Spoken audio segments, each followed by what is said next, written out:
Hey friends, welcome back to my channel. Today I'm going to go over my latest market and how I did, what I did to make it a success. Spoiler alert, it went great. So happy. And yeah, just some of my tips and tricks that I found to be helpful. And I have some, it's a little bit patchy, so I'm hoping that I can edit it together to make one cohesive video for you guys. So I just want to start out by thanking everybody that came. There were a few YouTube people that watch, YouTube family members, I should say, and it was so great to see you guys. So if you came to the market, comment down below and say hi. Okay, so this market was a Christmas in July festival in a town called West Jefferson in North Carolina. It's in the northwest corner. It's Ashe County. Maybe you've heard of Boone, North Carolina. It's just outside of Boone, North Carolina. It was founded in 1915. It's an adorable town. And I will insert some clips and video of me just walking around the town. It's really fun. It's a really cute town to just walk down Main Street. They've got a fun library and a playground that my kids love to go to whenever we're up here. And it's only about 15 minutes from the cabin that we have here. So it worked out really well. We've gone to the Christmas in July just as visitors to shop and walk around, and it's always been so much fun.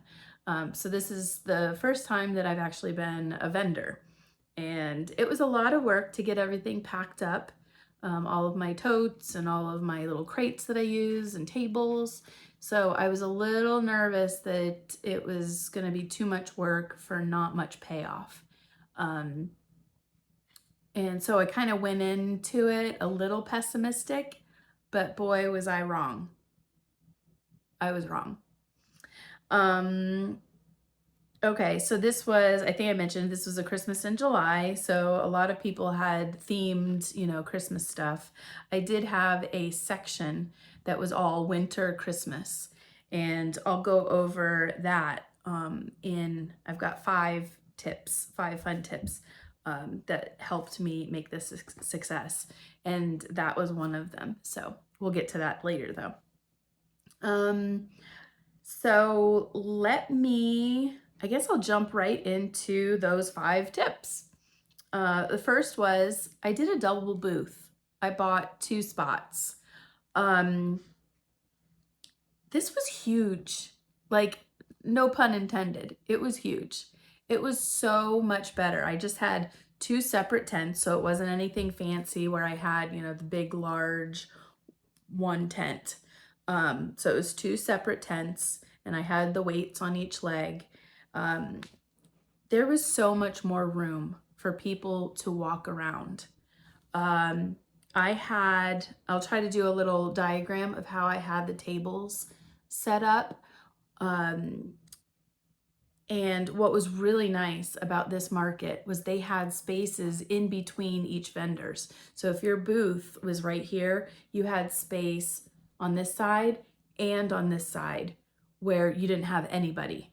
So you could leave your sides open and people could see as they walk up all of your merchandise from both sides, and you were able to kind of spread out a little bit. You weren't crammed in next to each other, which was a game changer. That was huge. And then plus having that double booth, those 2 booth setups, I was able to get all of my stuff out. I literally had every piece of pottery that I own out. It allowed people to be able to come in instead of just like peek in and kind of shy away if there were other people inside already. They were able to still like go to the other side and then walk around. There was such a good flow where people could come in, walk, look around. Even the husbands were like coming in the shade and just hanging out kind of in the middle while the wives were looking around. So if you can do a double booth, if you can afford it and you're going to get your money back, huge difference. I feel like so many more people actually walked in. And I don't know about you guys, but when I have somebody pick up a piece of pottery, the chances of them buying it skyrockets. When they feel the handle or they feel it around their hands, like, I don't know, like, it's kind of corny and silly, but I feel like my love that I put into that piece kind of like seeps out into them, and they feel that handmade love that's in it. I know it's cheesy, I know. But I think there's something to it where if they pick it up and they feel it, they feel that connection.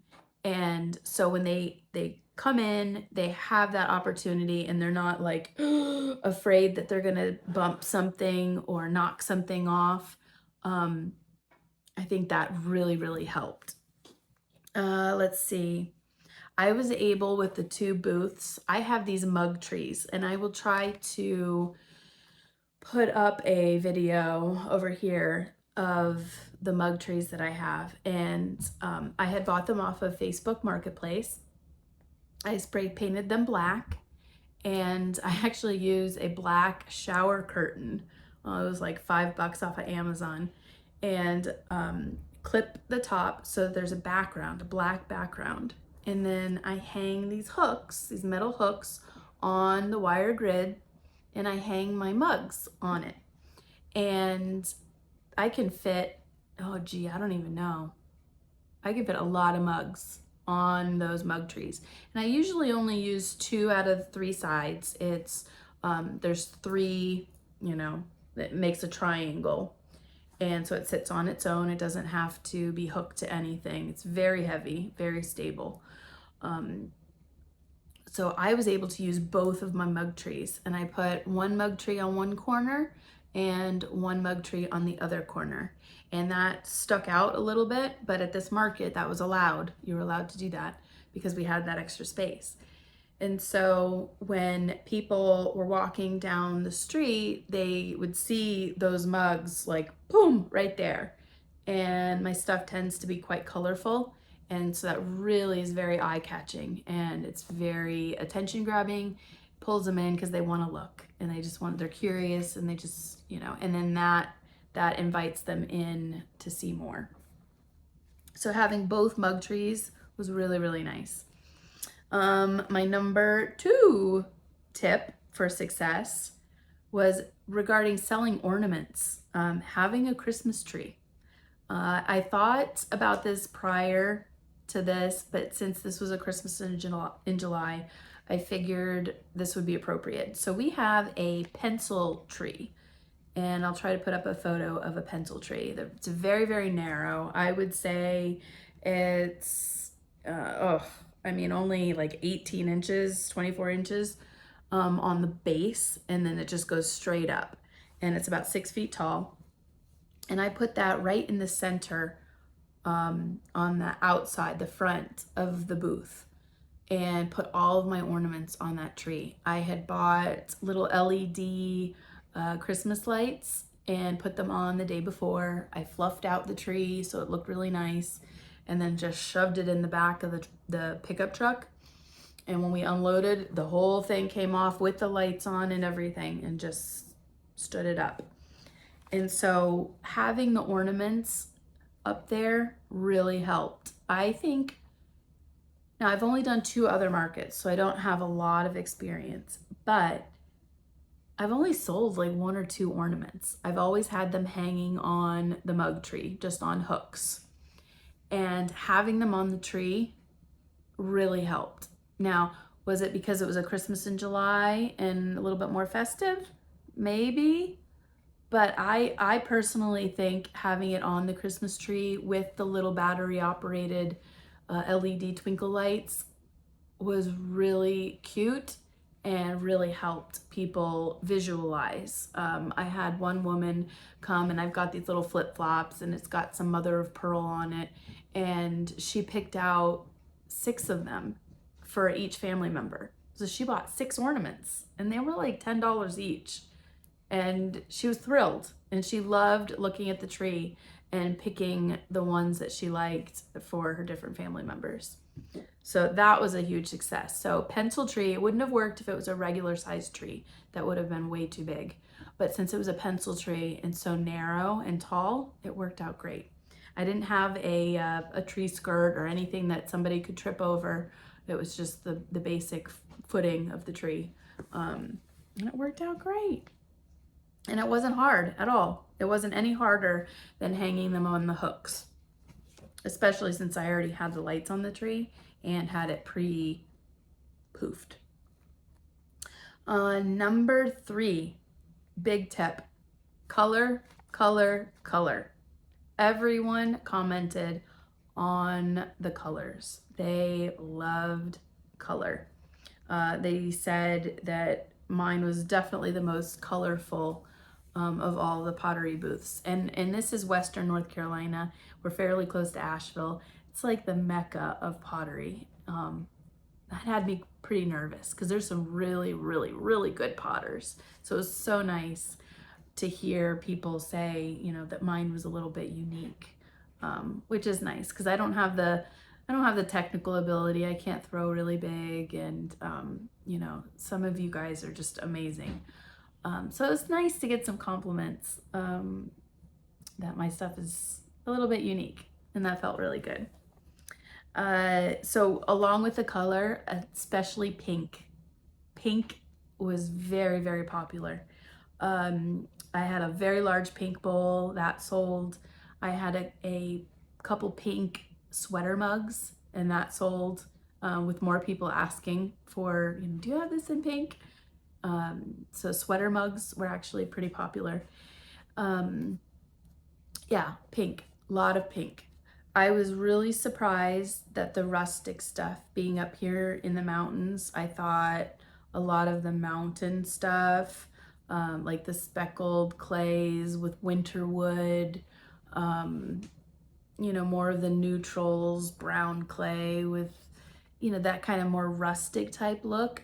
And that wasn't super popular for me. I did have a few cute rustic things, but it was more of my, I had made a kitchen caddy, like a utensil caddy that looked like a black bear. And he was wearing like a plaid sweater, and that sold to a really sweet lady.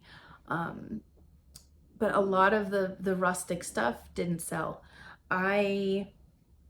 Actually, this goes into the next category. So let me move on to the next category. Number 4, grouping themes and colors together. Instead of just putting everything out randomly, I really like to put my themes and my colors coordinated. So in this instance, and I'll show you, I'll probably flip over fairly soon to a video that I made of how I group things in my totes so that when I'm unloading at the market, I know, okay, this is, for instance, my beachy area.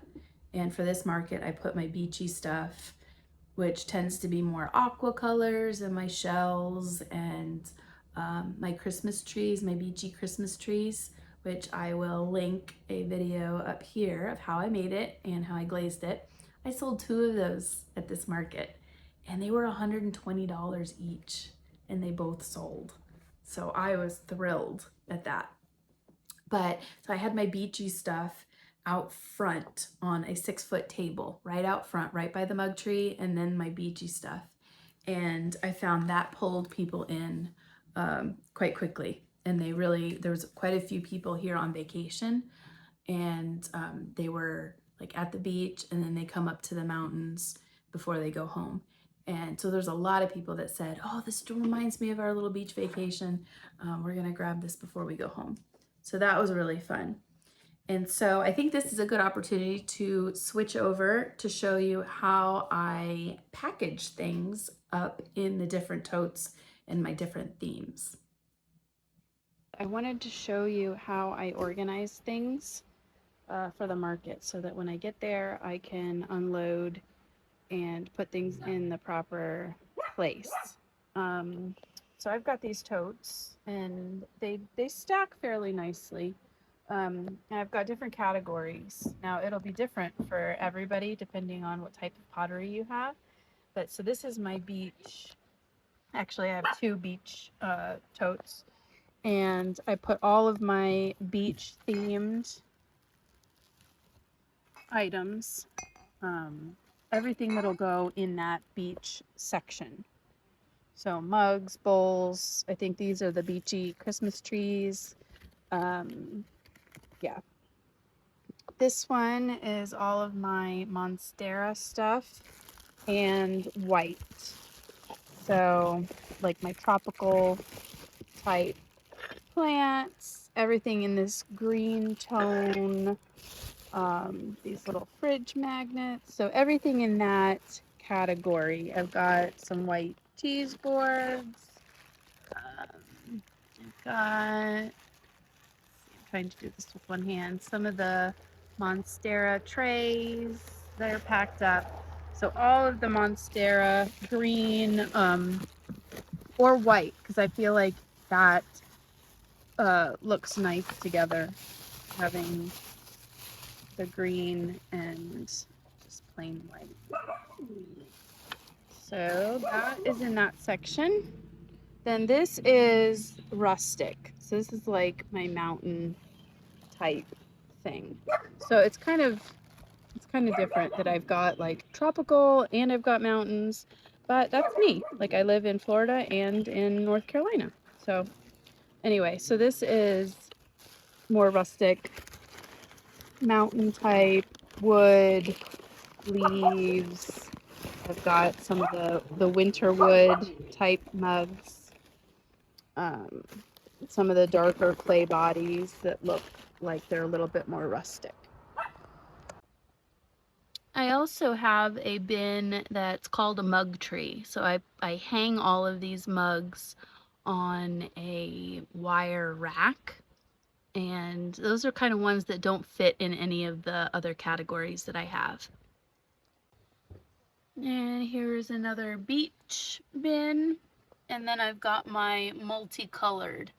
So I usually have a section that's kind of my rainbow purples and pinks that doesn't fit in any of the other categories. Okay, so I hope that helped a little bit. It was so incredibly busy. My load-in time wasn't until 7:15 and it started at 9. So I think by the time we got to our spot, it was 7:30. So an hour and a half went really fast by the time I did 2 tents worth of setup. And plus my husband had to leave early to go pick up our son at camp. So that was a little stressful. Next time I will ask for a spot that has an earlier load-in time, but I'm not complaining because the spot was absolutely great. They had a farmer's market also on the street next to it. So there was a lot of people that was shopping at the farmer's market, and then they would just turn the corner and go down Main Street, which was where all of the vendors were. And I was right at that bend where people would come and then they would start walking down the street.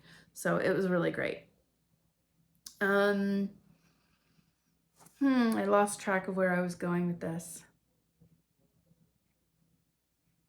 So grouping colors and themes is important. I showed you how I do that with my totes.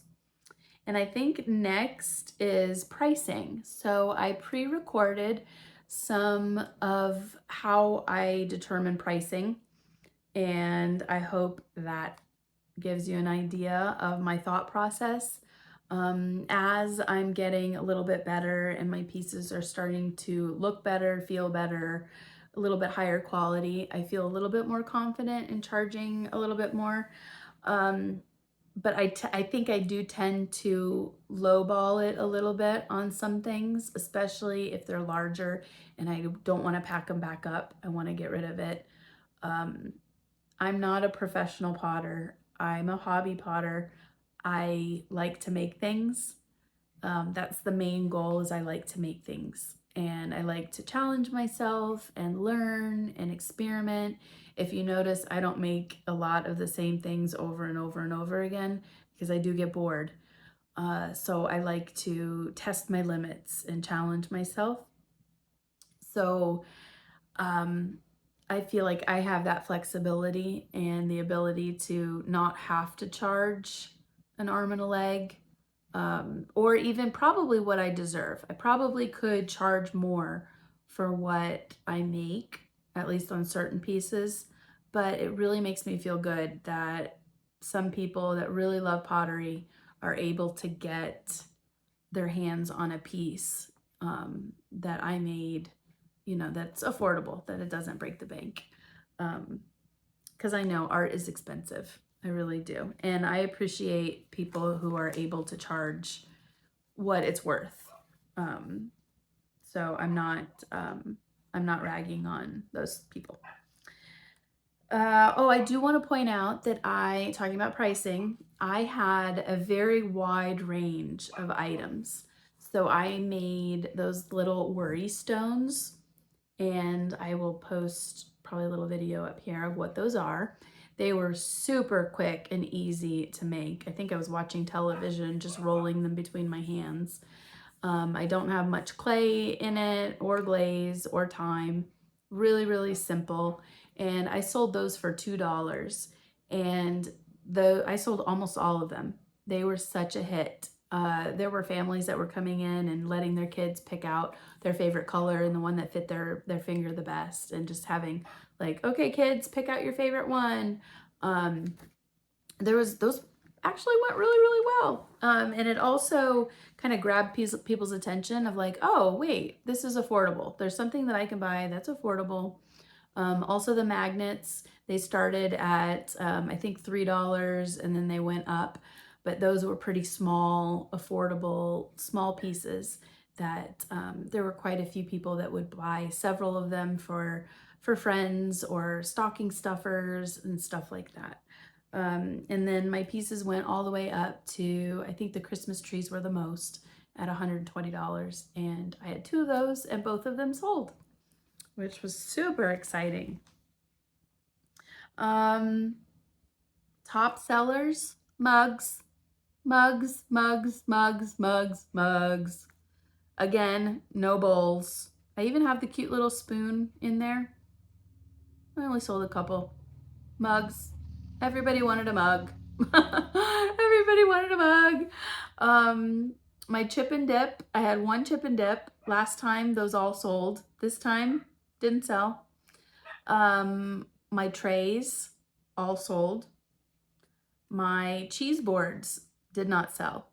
So it's kind of random. That's not true. I had 1 cheese board that looked like wood. It was kind of cool. So yeah, that cheese board ended up selling, and I was thankful for that, because those are kind of a pain to repackage up and sell. I had 2 of the kitchen utensil caddies that sold. I had 1 beachy one, and then the bear that I had mentioned earlier. What else? I had a whoopsie daisy area, which is super cute, because I don't know if you guys know, this is, say hi Daisy, look cute, put your ears up, there you go, I know, mommy loves you. Okay, so I had a whoopsie daisy area, and I had like this cute little sign, and it said whoopsie daisies, and up to 50% off, and they loved it. They loved it. So technically they're seconds, you know, bottoms that I had to grind the drips off of and things like that, imperfections. And a lot of those sold. A lot of those sold. And I still made money off of them. It wasn't like, you know, it wasn't like I was throwing them away, which I felt good about, because I hate throwing away pottery. And people thought they were getting a really great deal. Okay, so next I'm gonna go over my pricing and how my mindset and everything like that. So I'm going to insert those videos here. Here are a couple examples of my base price mug. So these, I start my mugs at $25, and they're just basic, usually wheel thrown, with a handle, single glaze or maybe 2 glazes, no extra attachments or anything like that. Just quick, easy, $25. Just that's my base mug price. And my next jump up in price goes up to $30. And you can see it's a little bit larger and it's got some more intricate glazing on it. So my 25, my 30. Okay, here are some examples of a $35 mug. They're decent size. A lot of my textured hand-built mugs are 35. This one right here is wheel thrown. It's a bit smaller, but it does have all of that carving on the bottom. If it didn't have the carving, then it would probably be just a $25. So these are $35. Hand built with texture or carving, simple carving. Okay, now the $40 bracket. These all have multiple glazes. This one is quite a bit bigger and it still has multiple glazes. This one has multiple glazes plus the front applique. And then some more in-depth carving on this guy. That's a cute bum. Here are a few more examples of $40. These have texture along the sides, plus the applique on the front. This one does not have an applique, but it does have the butterflies. Little butterflies. So those are 40. And next up are 45. So I've got beachy, multiple glazes, plus a couple different applique, little sprigs, shells, giant steins. These are huge, very, very big. Another very, very large stein. Can't see the color very well. There we go. That's a little bit better. Oh, yeah, right there. Hi, Daisy. Hi. Hi. So, large stein. And then we've got a intricate applique. And it's quite large as well. And then I've got this turtle mug that has a couple little turtles. It's got carving and multiple glazes. So that's also 45.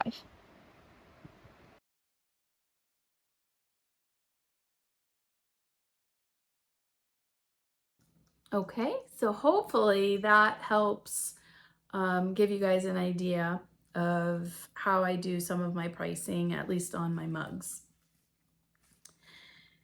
The fifth and final tip was I did a discount at the end of the day. Now, I think this is probably my last market of the year. We're going on a really big, long family vacation to the national parks out west. And so for several weeks, like almost 3 months, I think, which is going to be so fun.